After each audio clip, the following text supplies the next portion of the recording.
So this consultative conference, or CPPCC, in short, is a political body that, at least in theory, is supposed to consult the government, as its name says, on political matters and to provide expertise and knowledge to the government, and also to represent different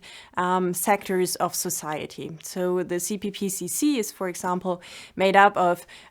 intellectuals and generally figures beyond the Communist Party, as well as representatives of the All China Women's Federation, of representative of ethnic minorities. And so in that sense, it is at least in name supposed to represent the Chinese public.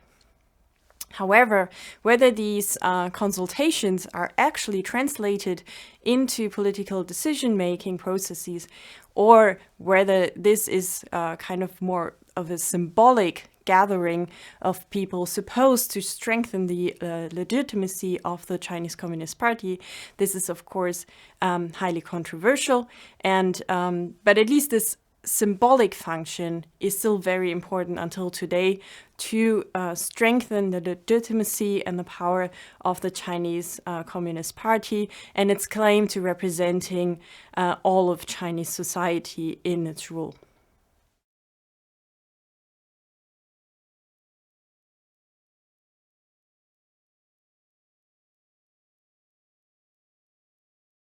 We have to keep in mind that in the beginning, so with the late 19th, early 20th century, so the beginning of the 20th century,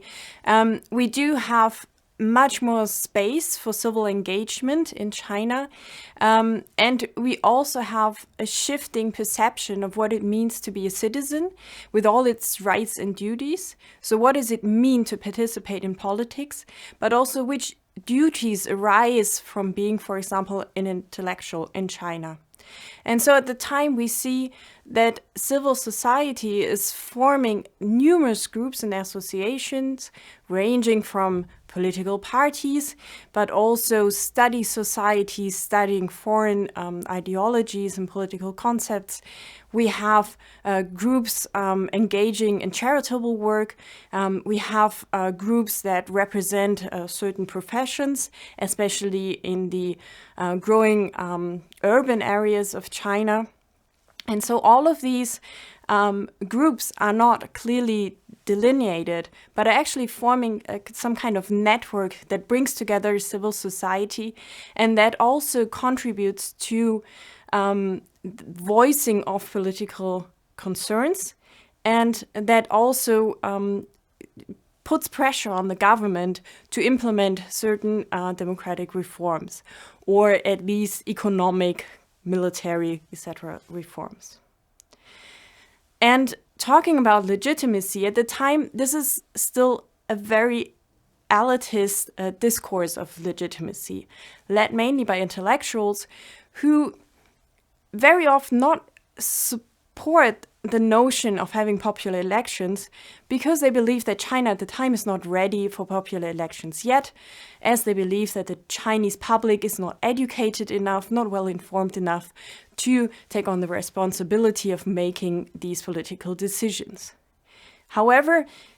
most intellectuals believe that at least they themselves should have a say in politics. With all the expert knowledge and expertise, they should be the ones that the government is consulting, and they should be the ones who can speak on behalf of the general public on the decisions that the government should take.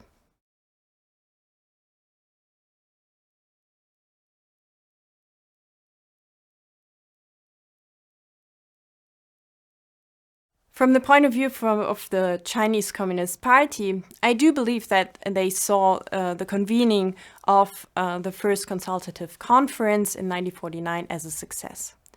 So what made this success happen? Well, on the first hand, we see that the conference in 1949 that was then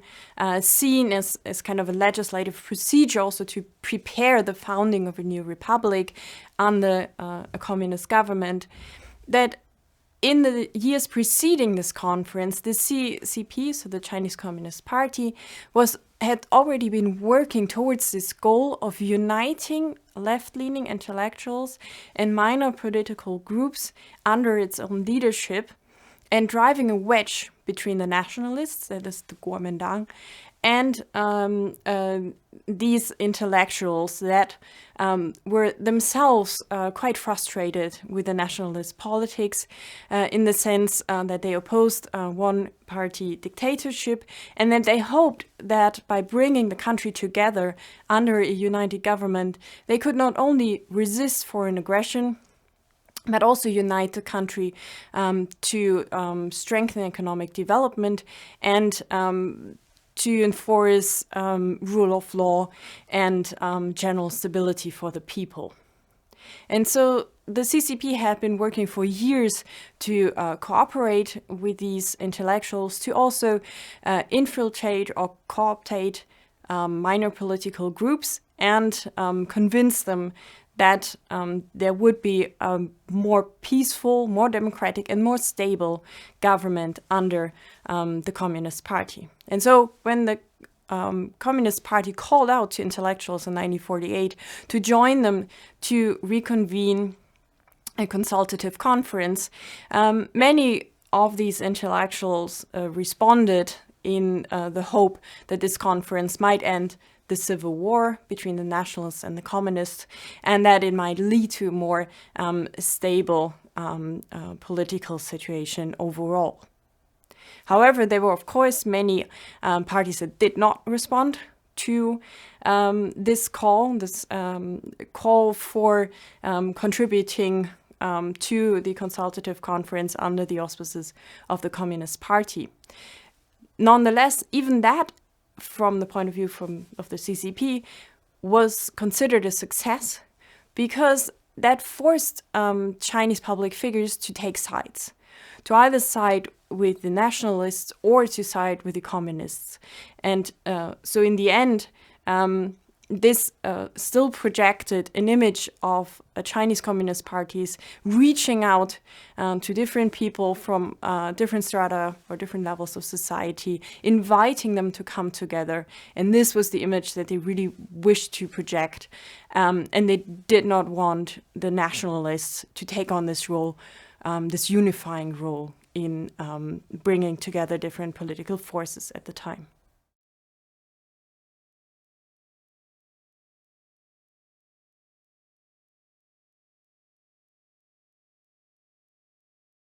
So the consultative conference, the CPPCC, is still of importance because when it is reconvened every year, it is not only a reminder of the supposedly broad consensus when the People's Republic was founded, that the Communist Party really represents the will of the people, but it is also holding a high symbolic power for all observers overseas. And even though the CPPCC is still in place as an institution or as a form of organization under the so-called United Front, we also see that there's an international dimension to this political body, because of course it also serves to disqualify any claims from foreign observers that China is indeed not a democratic country by allowing the Communist Party to point to those kinds of institutions under the United Front that serve to legitimize their one-party rule. And so beyond this symbolic importance, you also have the importance of what I earlier already called these communication networks. That you're always in touch with certain parts of society, that you might also give certain privileges to those non-CCP members, so not members of the Communist Party, who are willing to cooperate with the government. And so you create a set of incentives, you create channels of communication where you also have a system that allows you to draw in expertise, but also to get a sense for grievances and certain social problems that might have to be addressed. and that the CPPCC is still of relevance, we can also glean that from the efforts that the Communist Party has made to keep the memories of this first consultative conference alive, and to portray these consultative processes preceding the convening of this first conference in 1949. So especially in commemorating the founding of the People's Republic of China, the founding in 1949, and the founding of the Chinese Communist Party, we see that popular movies like the founding of the Republic, which came out in 2009, but also more recently documentaries interviewing members who participated in the convening of the first CPPCC have emerged and were also quite a popular success. So, for example, the movie The Founding of a Republic was starring dozens of very influential, very famous Chinese movie stars, and putting a lot of emphasis on these seemingly democratic processes that led up to the first conference. So we see members of the conference discussing how the Chinese flag should look like, what the national anthem should be like, how to deal with intellectuals, and we generally see how a picture of a peaceful transfer of power and a peaceful cooperation between intellectuals and those represented by the Chinese Communist parties, so the so-called masses, how that took shape. And this is partly why we see, or this is partly a result of the Communist Party's effort to make this story or this narrative of a legitimate government supported by not only the masses that the Communist Party represents, at least in theory, and all different strata of society, how they were all brought together. And this is why this kind of propagandistic attempt to keep this memory alive really showcases that the CPPCC, but also the whole United Front work is still of such a high importance in China today.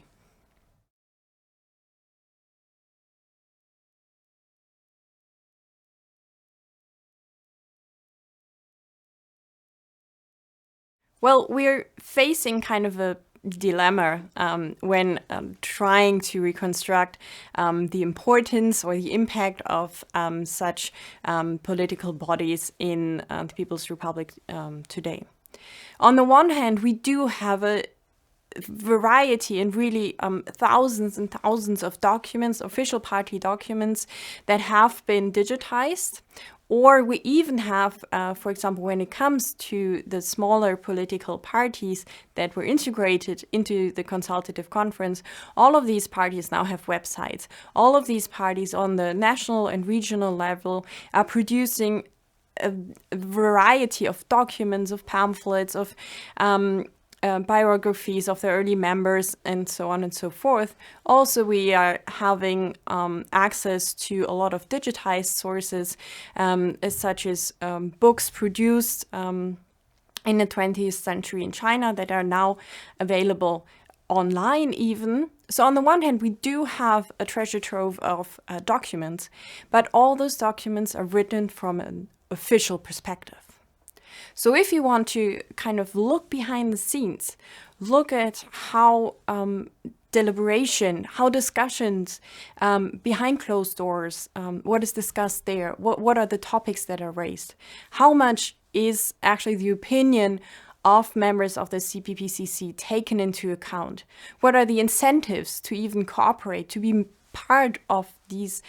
kinds of United Front organizations. All these questions are really difficult to answer,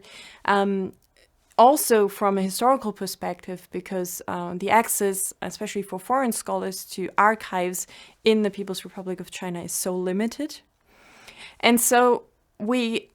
are having a treasure trove of documents. These documents, however, are highly biased because they represent the government's view. And so our task is really to